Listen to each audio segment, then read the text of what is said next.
ओम नमो आदेश शिव गोरकादेश शिव गोरकादेश। तो प्रेमी भक्तजनों, आज के वीडियो में आप सभी का स्वागत है। और जो ये आज का वीडियो है यह ब्रह्म दोष से संबंधित है। ब्रह्म दोष यदि लग जाए तो कितना आपको दुखी होना पड़ सकता है, कितना कठिनाइयों से जूझना पड़ सकता है, कितना पीड़ा झेलना पड़ सकता है। इससे संबंधित छोटा सा उदाहरण मैं दे देता हूँ। रावण जो थे वो ब्राह्मण के कुल से थे, ब्राह्मण थे। रावण, मेघनाथ, विभीषण ये ब्राह्मण लोग थे और बहुत बड़े भगत भी थे भगवान शिव के। और इनको शिव की कृपा से 10 सिरों का वरदान मिला था। यह पूर्ण शक्तिशाली थे। इन्होंने इंद्र को भी हरा दिया था, इनके लड़के ने, मेघनाथ ने, इसीलिए उसको इंद्रजीत कहा जाता। रावण ने शनि को भी बांध रखा था, कैद कर रखा था। जिस शनि के सामने आज बड़े से बड़े व्यक्ति का, साधक का, बड़े से बड़े अमीर आदमी का पेशाब निकल जाता है कि कहीं शनि की साढ़े साती न चढ़ जाए, कहीं शनि अप्रसन्न न हो जाए, उस शनि को भी रावण ने बांध दिया था। ऐसे शक्तिशाली वह ब्राह्मण हुए। वह केवल नाम के ब्राह्मण नहीं थे, न जन्म से ब्राह्मण थे। उन्होंने ब्रह्म को जान के तब ब्राह्मण का पद पाया। अब भगवान राम को कहते हैं कि विष्णु जी का अंश अवतार थे। उन्होंने रावण का हत्या किया, उनका वध किया कहिए, या उनको मार दिया। उनके ऊपर ब्रह्म दोष लगा था और उस ब्रह्म दोष के निवारण हेतु उनको उत्तराखंड का देवप्रयाग नामक स्थान है, जो कि टिहरी जिले में पड़ता है, टिहरी गढ़वाल जिले में पड़ता है। वहां पर गंगोत्री जो नदी है और अलकनंदा जो नदी है, जो बद्रीनाथ से आती, एक गंगोत्री से आती, दोनों का मेल होता है, प्रयाग होता है, संगम होता है। उस स्थान को देव प्रयाग बोला जाता है। वहां से आगे ही गंगा माता शुरू होती हैं। उससे पहले कहीं भी गंगा नहीं है। उससे पहले अलकनंदा और भागीरथी ये कही जाती हैं, क्योंकि एक को तो भागीरथ खोद के लाए थे, वह भागीरथी नदी है जो कि गंगोत्री से आती है।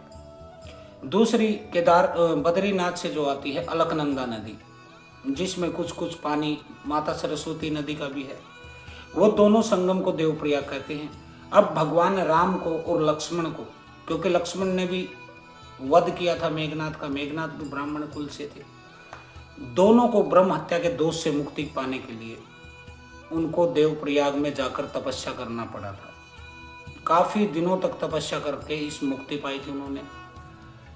और उसको जाने के लिए वो जब गए थे ऋषिकेश होते हुए, हरिद्वार से होते हुए, तो ऋषिकेश में लक्ष्मण झूला और राम झूला नाम के 2 पुल उसी मेमोरी में स्थापित किए गए हैं। जो पुल की मेरे हिसाब से तो भाई अंग्रेजों के ज़माने के बने हुए पुल थे। अब तो खैर हमारी भारत की जो सरकारें बनी उन्होंने उनको नया भी बना दिया है। अब तो शीशे का पुल बन रहा है। लक्ष्मण झूला का जो पुल था उसकी जगह पे गंगा जी के ऊपर शीशे का पुल होगा। आप उससे गुजरेंगे तो नीचे का आपको साफ साफ दिखाई देगा। तो यह होता है। तो ब्रह्म दोष तो अनेक लोगों को लगा है, शास्त्रों में इसका पूरा वर्णन किया गया है। लेकिन आज के समय में, यानी कि कलयुग के समय में, क्या ब्रह्म दोष आदि ये चीज़ें होती हैं? क्या यह आज भी असर करती हैं? क्योंकि आज तो अनेक लोग ऐसे हैं जो कि लड़ाई झगड़े में, मार पिटाई में ब्राह्मणों की हत्या हो जाती है। तो आज के समय में क्या होता है और ब्रह्म दोष होता क्या है? तो देखिए, आज का जो आधुनिक समय है यह है कलयुग का समय। यहाँ शास्त्रों की इतनी बातें चलती नहीं हैं। शास्त्रों की बातें 5000 साल पहले थी। उस समय का वातावरण अलग था, लोग अलग थे।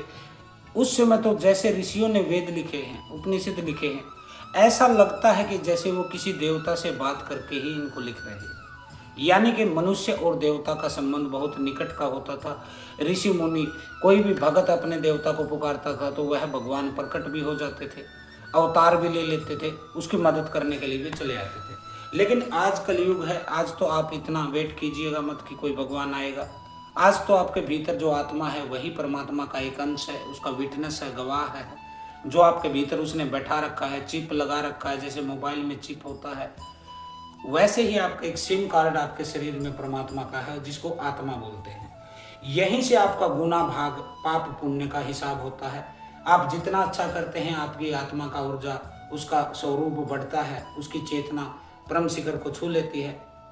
और यदि आप करते हैं गलत काम, नीच काम, पाप कर्म, तो आपकी ऊर्जा का स्तर नीचे की तरफ गिरना शुरू हो जाता है। वह लिंग मार्ग से, योनि मार्ग से, गुदा द्वार से, गंदी जगह से नीचे की तरफ बहती है, जिसके कारण आपकी आत्मा मर जाती है। कहते हैं ना कि तेरे भीतर तो आत्मा ही नहीं है भाई, जमीर ही नहीं है, या फिर कहते हैं तेरी आत्मा मर चुकी है। ऐसे लोगों की ऊर्जा जो है नीचे के मार्ग से निकलती है। जो सिद्ध होते हैं, जो योगी होते हैं, जो ज्ञान प्राप्त कर लेते हैं, वह अपनी ऊर्जा को ऊपर की तरफ उठा लेते हैं और आगे चक्कर से होते हुए सहस्त्रार को भेद कर वो ऊर्जा, ब्रह्मांडीय ऊर्जा, परमात्मा की ऊर्जा में विलीन हो जाती है और आप परमात्मा संग एक हो जाते हैं। ऐसा होता है। अब बात करते हैं ब्रह्म दोष की। तो वर्तमान समय में ब्रह्म दोष आपको कैसे लगता है? वर्तमान समय में आपको ब्रह्म दोष केवल एक ही तरीके से लगता है, और वह लगता है पीपल के द्वारा। मान लीजिए आपका कोई पीपल का पेड़ है, आपके घर में है, खेत में है, किसी दीवार में उगाया है, आप उस पेड़ को काट दें तो आपको ब्रह्म दोष तुरंत लग जाता है। आप किसी पीपल के पेड़ के आसपास जाए, घूमने गए हैं, बाहर गए हैं, और उस पेड़ में पेशाब कर दें खड़े होके, तब भी आपको ब्रह्म दोष लगता है। खाली ये 2-3 कारण हैं जो पीपल के पेड़ के साथ छेड़छाड़ करने से, उसकी कटाई करने से, पेशाब लैट्रिन आदि कर देने से ब्रह्म दोष लगता है। अब हम जान लेते हैं आज के समय में ब्रह्म की क्या स्थिति है। तो देखिए, आजकल के समय में ब्रह्म जो होते हैं वह कौन होते हैं, पहले यह जान लेते हैं।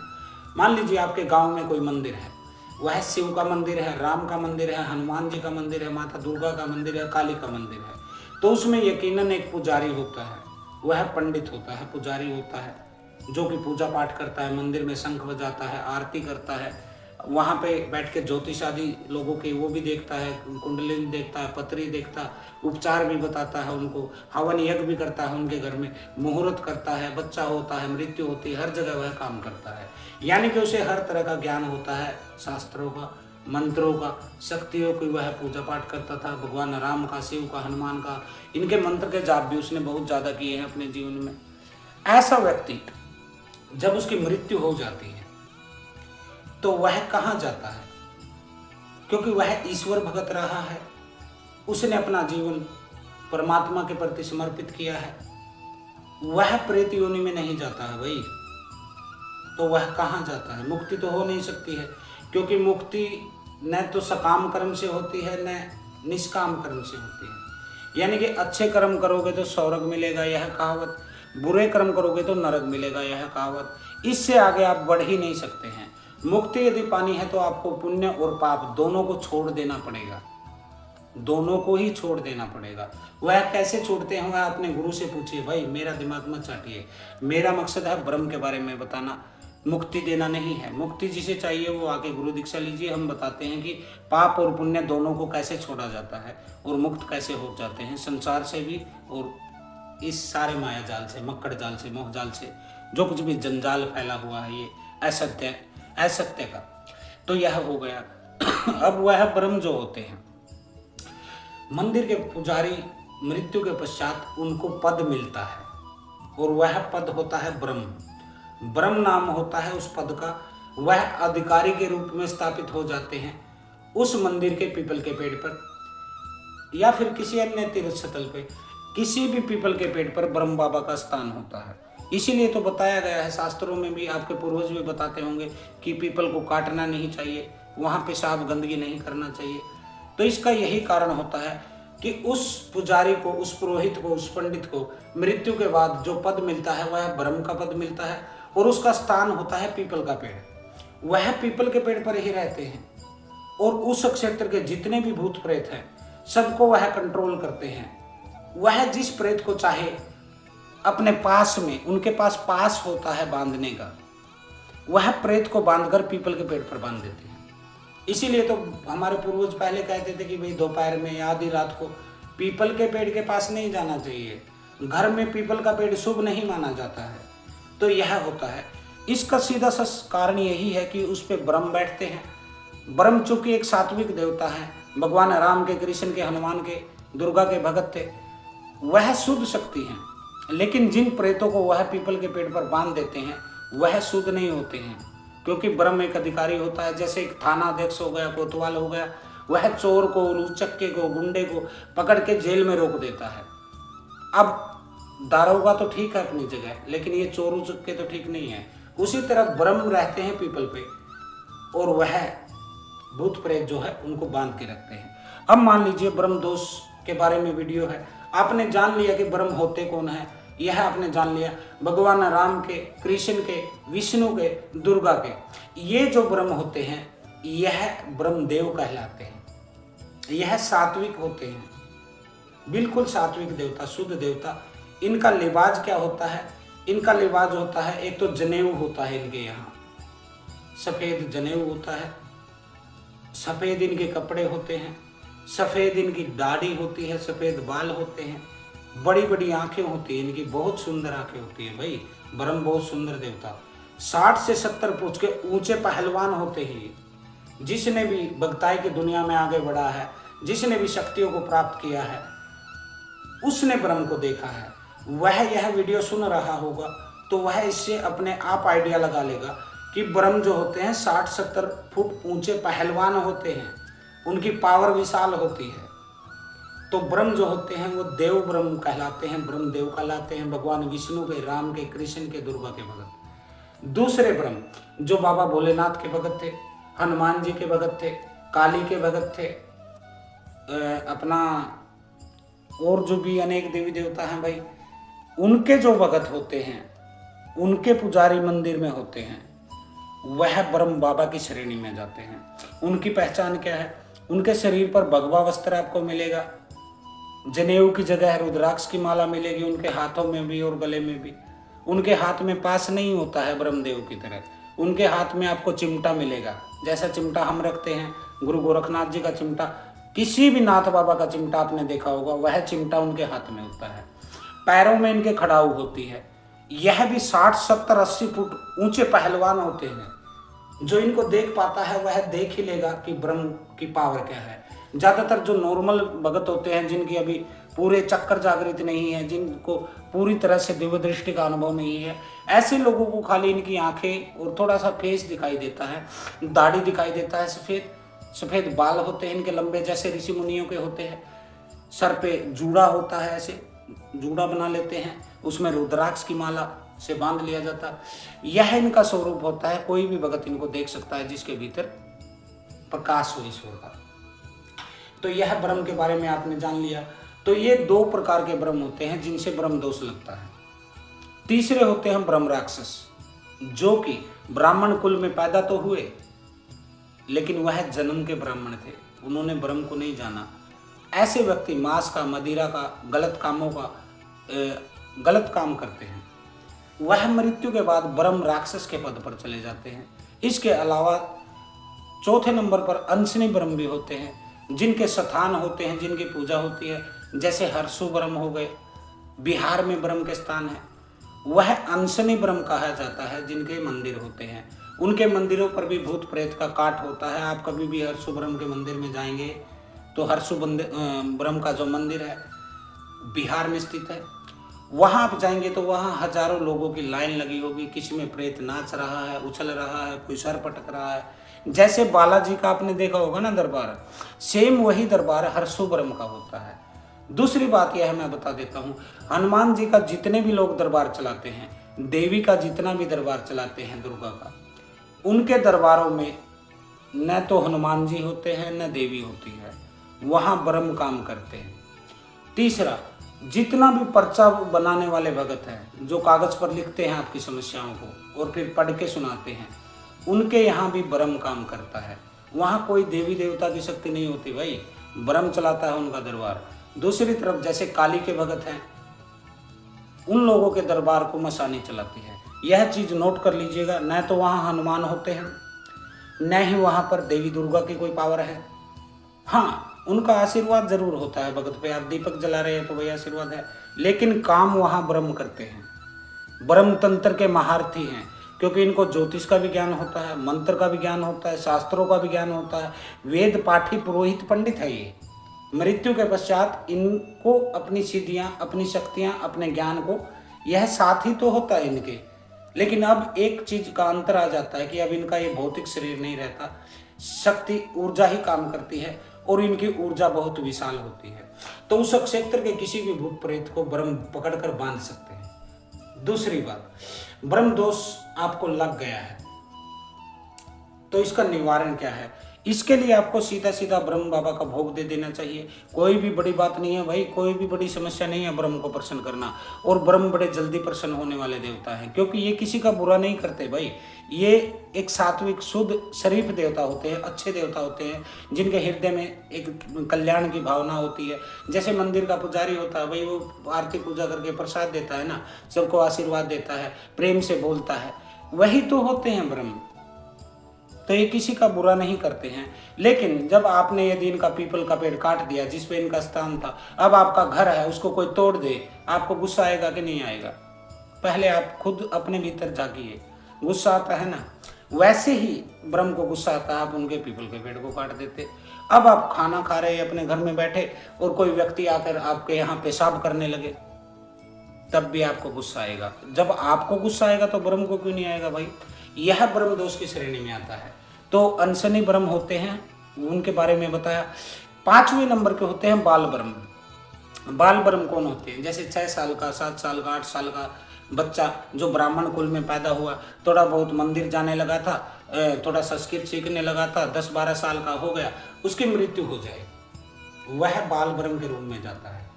और जो बाल ब्रह्म होता है और ब्रह्म राक्षस, ये 2 प्रकार के ब्रह्म ऐसे हैं जो स्त्रियों के साथ गलत संबंध बनाते हैं।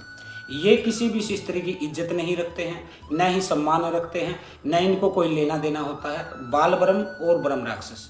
जबकि इसके अलावा 3 अन्य ब्रह्म हैं, यानी कि ब्रह्म देव, ब्रह्म बाबा और अंशनी ब्रह्म। ये तीनों ऐसे ब्रह्म हैं जो किसी स्त्री को कभी पीड़ित नहीं करते हैं, न ही यह पुरुष को पीड़ित करते हैं। ये खाली आपकी समस्याओं का समाधान करते हैं। लेकिन इनके घर को तोड़ देना, यानी कि पीपल को काट देना, वहाँ पेशाब लैट्रिन कर देना, इससे यह अप्रसन्न हो जाते हैं, खाली रुष्ट हो जाते हैं, जिससे आपको पीड़ाएं होने लग जाती है। अब ब्रह्म के दोष में पीड़ा क्या होती है? प्रथम तो आपका काम धंधा चौपट हो जाता है, आपकी कुल देवी और पितर आपके रुष्ट हो जाते हैं, क्योंकि ब्रह्म एक सात्विक देवता है। इनके अच्छे संबंध होते हैं आपकी कुल देवी से भी, कुल देवता से भी, आपके पितरों से भी। इसके अलावा माता अक्षेत्र की जो शीतला है, मसानी है, अक्षेत्रपाल है, शायर है, हर शक्ति के साथ ब्रह्म के मधुर संबंध होते हैं, अच्छे संबंध होते हैं। ब्रह्म कहीं भी जा सकते हैं, किसी भी धाम पे जा सकते हैं, इसलिए आपके कुल देवी पितर तुरंत रुष्ट हो जाते हैं। जिस भी इष्ट की आप पूजा करते हैं, राम की करते, कृष्ण की करते, शिव की करते, दुर्गा की करते, उनको पूजा मिलना आपका बंद हो जाता है।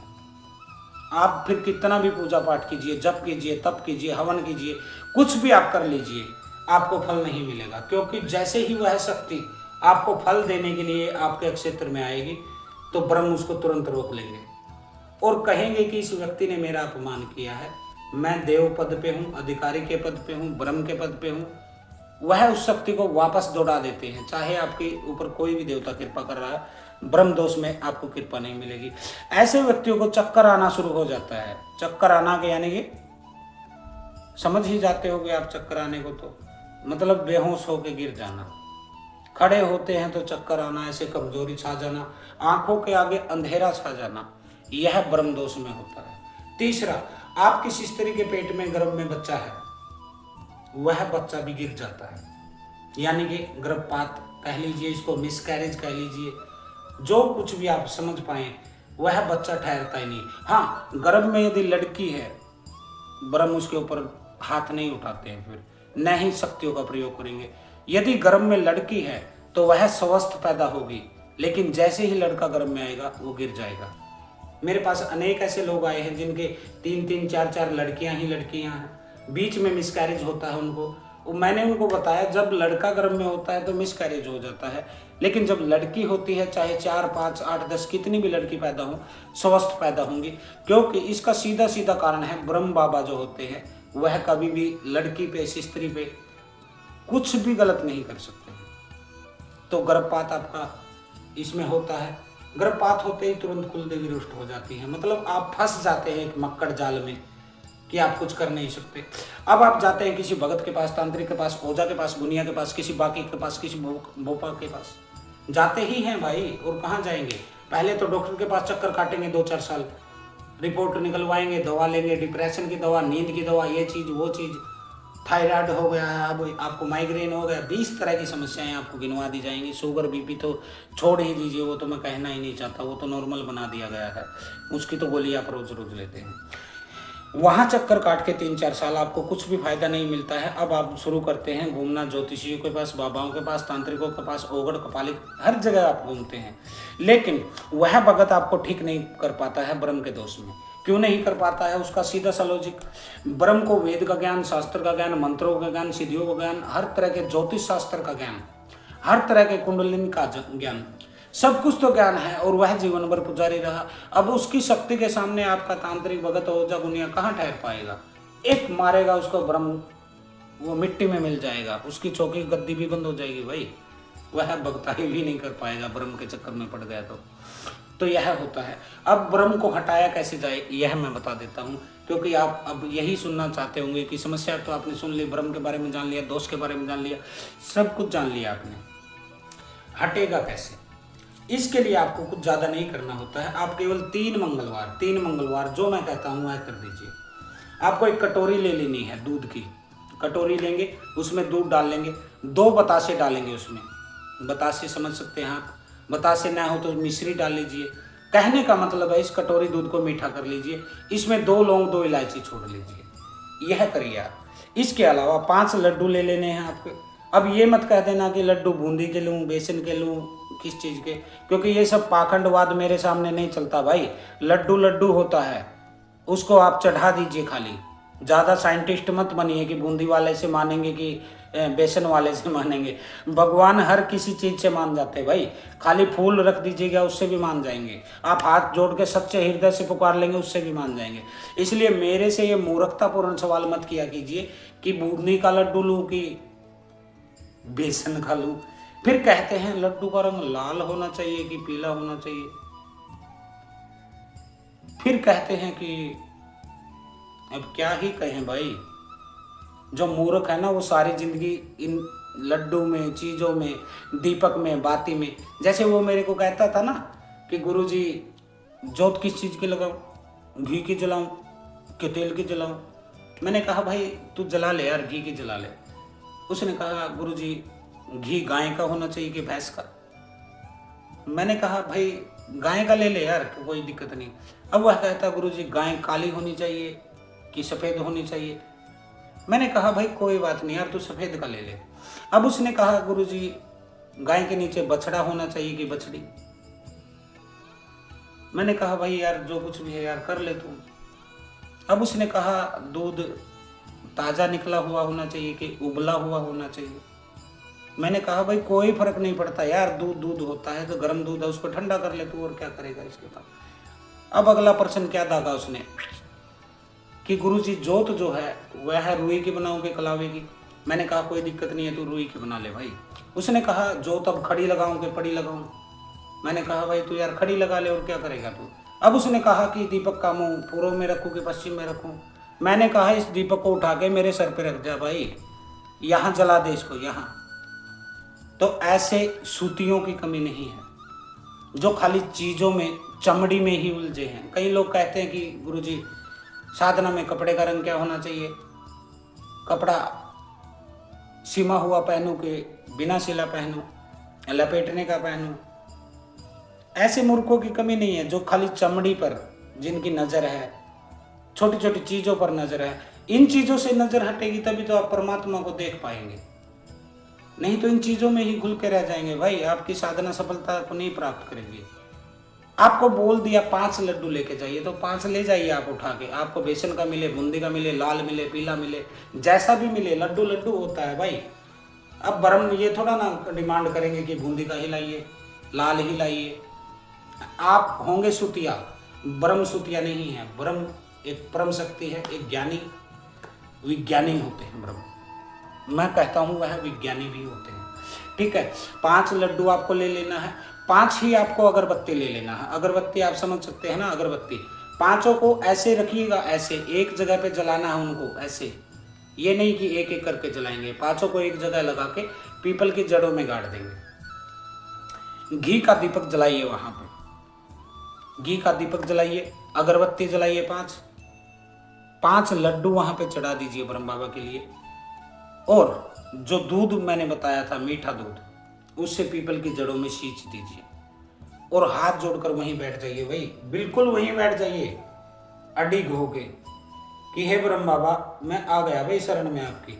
मारो, छोड़ो, पीटो, लात मारो, थप्पड़ मारो, कुछ भी करो, लेकिन मुझे क्षमा कर दो भाई, मेरे से गलती हो गई।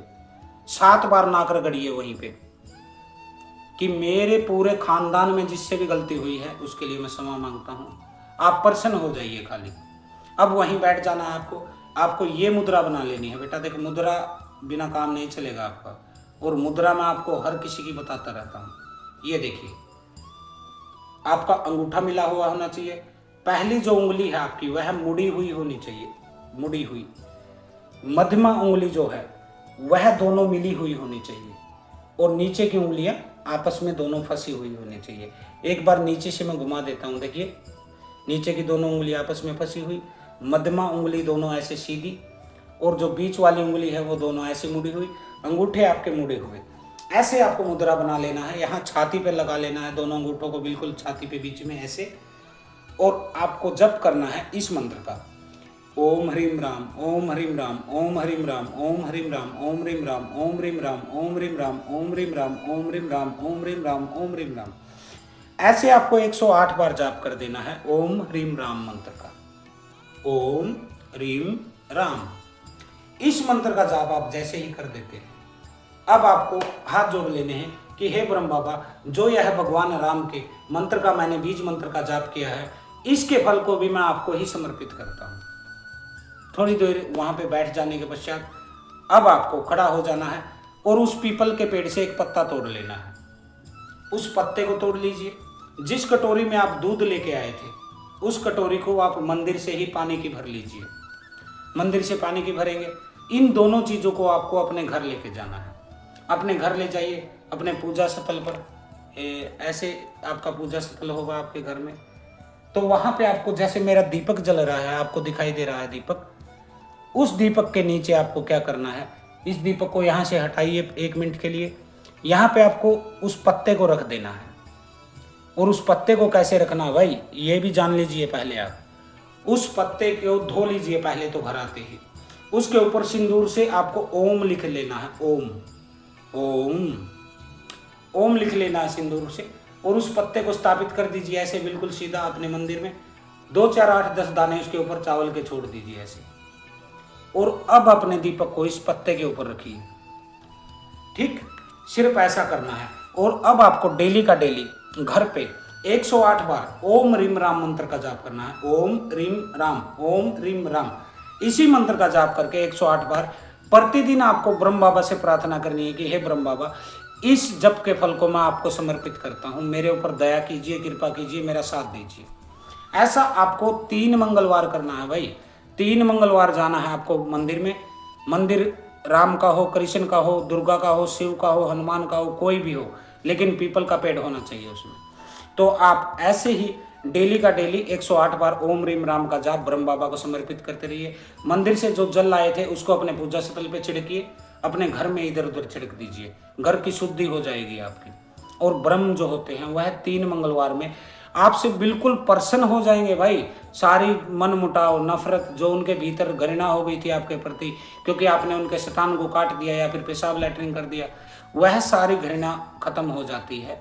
ब्रह्म भगवान के, राम के भगत हैं, शिव के भगत हैं, हनुमान के भगत हैं, वो तुरंत पूर्ण रूप से आपके ऊपर अपना आशीर्वाद दे देंगे। नहीं दे तो आप मुझे लिख देना आप कमेंट में कि मेरे ब्रह्म का दोष हटा नहीं है करने के बाद भी, फिर मैं आपको अगला रास्ता भी बताने को तैयार हूँ। लेकिन एक चीज का ख्याल आपको रखना पड़ेगा, जब आप ब्रह्म बाबा के पीपल के पेड़ के पास जाएंगे, आपको हाथ जोड़कर उनसे प्रार्थना जब करेंगे, आपको खाली उसमें ये बोल देना है कि मुझे मेरे गुरु योगी आनंद जी ने भेजा है आपके पास। यह नाम जरूर ले देना बेटा। मेरा नाम जैसे ही लेंगे आप ब्रह्म के सामने, तुरंत तुरंत अक्षण भर की भी देर नहीं लगाएंगे, वह आपका भोग स्वीकार कर लेंगे। क्योंकि मेरे और ब्रह्म के ऐसे संबंध है, वही गूढ़ संबंध है। ऐसे मुक्का बना के चलते हैं ब्रह्म के साथ हम, और साला बुरी शक्ति को तोड़ देते हैं। ब्रह्म पूर्ण रूप से मेरे साथ रहते हैं। तो आज का वीडियो मैंने आपको बता दिया है। यह आपको 3 मंगलवार कर देना है। ब्रह्म दोष से आपको मुक्ति मिल जाएगी। यदि आपको ब्रह्म दोष भी नहीं है और अन्य प्रकार की कोई समस्या है, नेगेटिव शक्ति की या कोई भूत की, प्रेत की, जिनकी, तब भी आप ब्रह्म की मदद ले सकते हैं यही प्रयोग करके। खाली आपको प्रार्थना में यह बोलना है कि हे ब्रह्म, जो भी मेरे साथ भूत प्रेत जिन मसान चुड़ैल डायन डाकनी हकनी सकनी लाकनी पीर बेताल ब्रह्म कुछ भी गंदी शक्ति है, उसको पकड़कर पीपल के पेड़ पर बांध लीजिए। ऐसा कर देते हैं 3 मंगलवार, तो ब्रह्म आपकी शक्ति को पकड़ के, गंदी शक्ति को पीपल के पेड़ पर बांध देते हैं।